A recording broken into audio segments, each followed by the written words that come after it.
Hello, and welcome back to The Give and Go. I'm your co-host Reynoso here with my boy Soltero. What's up, guys? We've been talking Copa America and Euros nonstop for the past 2 to 3 weeks, but we're still going to fit in an AFC World Cup third round draw reaction because I'm so interested in the narratives in this region, and the folks that watch us know just how interested we are. I'm interested to see, where does Indonesia land? Dude. Where's a team like Kuwait, who snuck their way into this tournament? Where do they land? A team like Japan, a team like Iran, for example. Jordan too, man. New coach. The narratives are very, very interesting. And so despite how busy we are, I want you to give us a thumbs up and subscribe to us because of the work we're putting in. It's time to talk Asian football, more specifically AFC third round World Cup qualifiers. We've avoided the draw completely today. Yeah. So this is completely new to us. Here we go. You nervous? Honestly, I'm just more excited to see where Jordan lies specifically, and also Indonesia, because my God, I care about these teams. I care, man. I hope they have a semi-hard group, not too hard. I'm worried that there's gonna be one group that's just filled with top to bottom good teams. Or I don't know. Let's get to it. Let's get to it. I'm eager. Let's go. To start, the first group right there is Iran, Qatar, Uzbekistan, UAE, Kyrgyzstan, and North Korea. Okay. Initial reaction. Okay. Honestly, I see a definite top three, and that's actually the top three that's in Wikipedia. Iran, Qatar, Uzbekistan. I think they're the three clear best teams in this group. Now, the top two get the initial qualification to the World Cup without having to go to the bonus round. That's going to be tough. That's going to be a race. That's going to be tough. I think it'll be three going for 2 spots. Bro, does Iran not make top 2? That's what I'm thinking. Because Qatar are Asian Cup champions. Right. Uzbekistan, I think, is on a team of such good form. And we just saw Iran and Uzbekistan be in the same group, by the way. Yeah. So that's repeating. Or does Iran find a way to stay on top once again? Because this is what they're known for in World Cup qualifying. They are always on top in these parts of the tournament. So I don't know, man. I think Uzbekistan finds a way in. That's all I know. They find a way into the top 2. Yeah, Iran could not beat Uzbekistan. I believe they drew their games when they did play each other.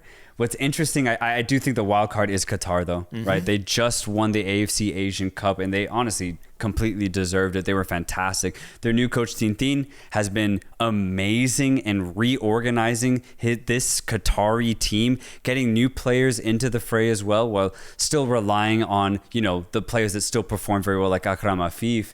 Qatar's still very good, man. They're very good. And honestly, they have more experience at this level than Uzbekistan. If I had to put money on it, I would actually go with the experience of Iran and Qatar to get those top 2 spots. But I'm hoping that Uzbekistan finally get into this qualification realm of actually fighting the top teams and try and squeeze in that second place position. I don't see the UAE getting into the top 3 of this group. I don't. 4 does look pretty good for them, though. Kyrgyzstan, I've not been impressed with their football from what I've seen. And North Korea, for as incredible of a story it is that they're even here, I think this is the end of the road for them. I do think either them or Kyrgyzstan will end this tournament in last place. Yeah, I see Kyrgyzstan and North Korea fighting for that 4th place position. I think UAE have that spot kind of locked down, but if they get complacent, Kyrgyzstan's defense could give them a lot of problems. And I think North Korea finished their last qualification round very well. So I think they'll be able to fight for that 4th place position.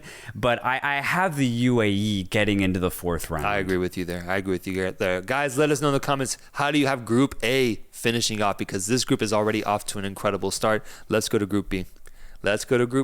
Come on. In Group B, we have South Korea, Iraq, Jordan, Oman, Palestine, and Kuwait.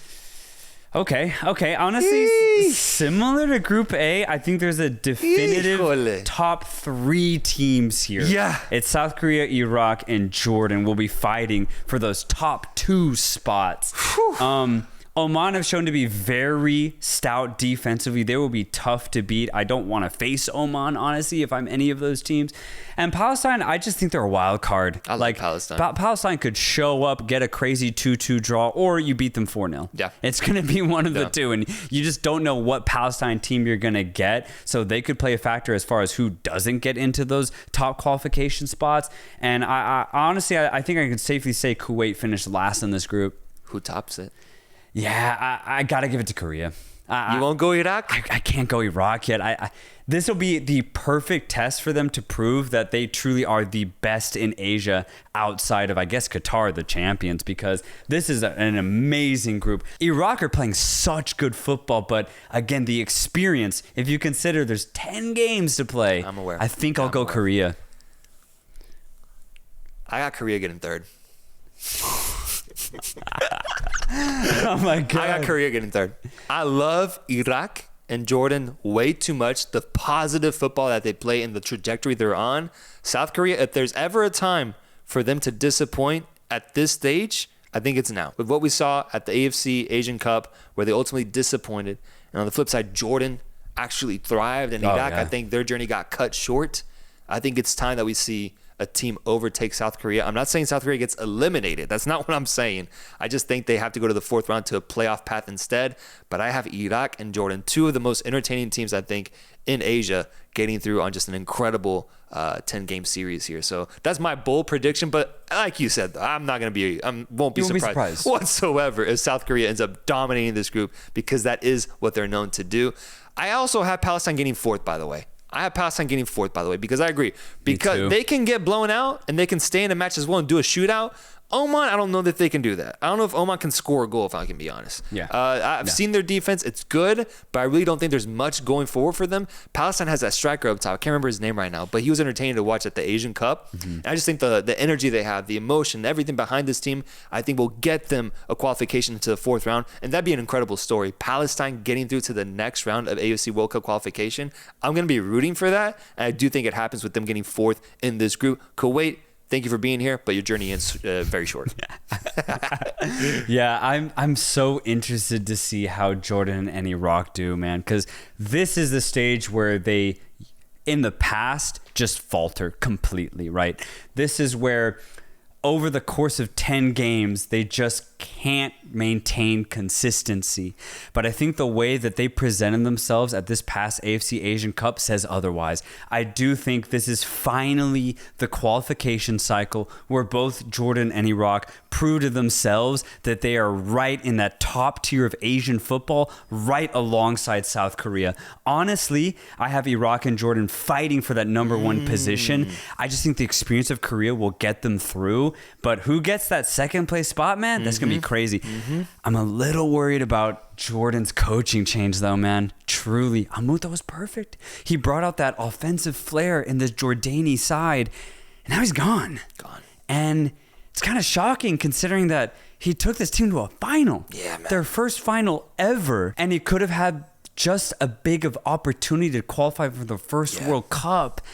And he elected ultimately not to, and I don't really judge him for that, but more so I'm concerned about how it's going to affect the Jordanian football team as a whole. Yes, sir. I'm just hoping that whoever the next coach is just as offensive going as Amuta was, because Jordan are at their best when they are going forward, when they're using their midfield to supply the wings and have full courage in the offensive end of the pitch. So I'm just hoping it's the same thing for Jordan, but I'm a little concerned that the new coach might see things a bit differently. Dude, it's like if, the moment we reach 100,000 subscribers, which reminds me, guys, make sure to comment, like, and subscribe. Get us to 100K. We are so close. It's like if the moment we reach 100,000 subscribers, you leave the channel. Family reasons. You leave it. You created something beautiful, and then you just leave it. Putting me to the test, and then having someone new joining, just hoping that person can replace the job that you do. That's what this Jordanian team is going through, because I just wonder if that coach can bring that same energy, bring the same tactics, and that I just remember seeing him on the sideline so much during the Asian Cup. He was a character on the side, and the players loved having him. I wonder if the next man in line, which I do think will be a Moroccan head coach, will be the same thing. It's tough to get that international football, man. It really is. So best of luck to Jordan. I still think they'll be able to pull it off regardless of who's coaching them, because I think the talent is that good. And I'm excited to see what they can do, as well as Iraq, Palestine, and let's see what version of South Korea we get in this group. But you know what that means, bro? That means that in the last group, Japan, without even looking, Saudi Arabia, and Indonesia. Is there any other strong teams I'm missing? I think that might be it. I think that's it. Yeah. So honestly, I'd say the groups are pretty even, if you will. Let's get a read. Let's look at Group C. Let's see what these teams have to. Oh, Australia. I forgot about Australia. I forgot about Australia. God damn it. Oh, God, man. That's tough for Indonesia. This is by far the toughest group. This was our fear, man. Yeah. This was our fear. Yep. Okay, hold on. Fourth place is wide open. Is wide open. Okay. So Indonesia can still qualify for the bonus fourth round. That's all you can hope for. That's all you can hope for, because there's absolutely no way Indonesia is finishing the top two. Let's just be completely honest. No disrespect there. I think Japan, Australia, Saudi Arabia are very, very strong teams. That's fine. Indonesia can beat China.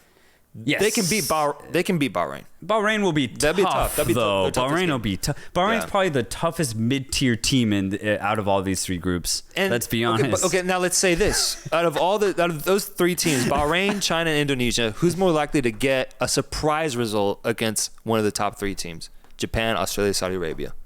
Is it Indonesia? Is it Bahrain with their defense? Is it China? Who gets the surprise result? Because I think that might end up determining who goes through in that fourth place size. Who gets the upsets? Great point. Maybe Indonesia, man. Yeah. Maybe Indonesia. If you look at this group, I mean, clearly the top two will be some version of Japan, Australia. There's no question about that. Yeah. They are the clear favorites in this group. Saudi Arabia are on a bit of a decline, but they still have good talent. Yeah, they'll be fine. That'll get them enough to finish in third place. The fourth place spot is wide open, but my goodness, this is the toughest group, bro. Group of death. Bahrain and China. China's incredibly stout defensively. That's going to be tough for any team to crack. Even Japan's going to struggle against China. And Bahrain are just a good team. They're well balanced. They have really good offensive pieces, and they also are pretty good on the defensive end. Ali Madan. And then you have Indonesia, who are a wild card. They're very good offensively. Defensively, I think, is where things get shaky for Indonesia, but their offense is enough to get a couple of surprise results. But over the course of 10 games, man, guessing that fourth place spot is going to be very difficult. Indonesia needs to shore up their defense, 'cause this could be a factor of goal differential. Yeah. That could come into play. And if Bahrain and China have at least somewhat formidable defenses, Indonesia might have tough luck in this tournament. They might. Man. I'm not saying they will. I just think that's the biggest thing they need to work on, is not even their offense, because we know they can score goals. Oh, yeah. They can Offense, score I'm goals. not worried about. Can they defend, man? Can they defend against teams like Japan, Australia, Saudi Arabia, and try not to concede more than 3 goals in each of those matches? Play up to their level, because China and Bahrain, I think, are going to be really good about that. Let's submit the predictions. I think the first 3 are perfectly in order: Japan, Australia, Agreed. Saudi Arabia. Agreed. I think it's going to be crazy tight between Bahrain and Indonesia, like crazy tight. If the two played right now, I don't know if I could say there's a definitive winner. I'll be honest. I think they're dead even, truly. It's 50-50. Flip a coin, heads Bahrain, tails Indonesia. Bahrain have the better players, let's say, right? Indonesia have the more potential, though. Yes. The potential of Indonesia is higher than the current status of Bahrain. So if you hope that Indonesia hit their stride sometime within the next 18 months, then there's a great chance. There is a great chance that Indonesia finish in 4th place. The thing is, we know the limitations of Bahrain. We know them. Same with China. I don't know what the limitations of the Indonesian side are. No. I don't know the heights that they can reach. I don't want to be on the wrong side of history, because if they pop off, bro, I want to be a part of this Indonesian movement. That'd be so fun. I want to be part of it. That'd be so fun. So, for the sake of the channel, for the sake of the people that watch it, because I know we have a lot of Indonesian viewers, I'm going to go Indonesia gets 4th. And I'll be cheering for them to get 4th. And I want everyone to know that, like, I'll be cheering as if Indonesia can get 4th, because I do believe that they can. This is by far, though, the hardest group. This is crazy. Yeah. This is crazy. Not even just for Indonesia. China and Bahrain low-key got screwed here. You really think about it. They got super unlucky, considering you're facing one of the best AFC teams, as well as really good mid-tier opponents. Folks, we need to know what you think about these results. If you're Indonesian, if you're from Palestine, from Oman, from Jordan, anywhere in the AFC region that is competing in these tournaments, let us know what you think about the draw results, because I think this is mind-boggling, these results, man. Like, does Jordan or Iraq top Group B? Does Indonesia get out in 4th place, or maybe even 3rd? Does one of these big teams disappoint? Maybe that could happen. We could see a team completely disappoint on this stage. What ends up happening in this stage, the third round of the AFC World Cup qualifiers? Let us know right now, because we'll be reading those comments as we keep up with the AFC region. Thank you so much for watching. Let's get us to 100,000 subscribers and celebrate that in fashion with some AFC football. Till next time, guys. Peace.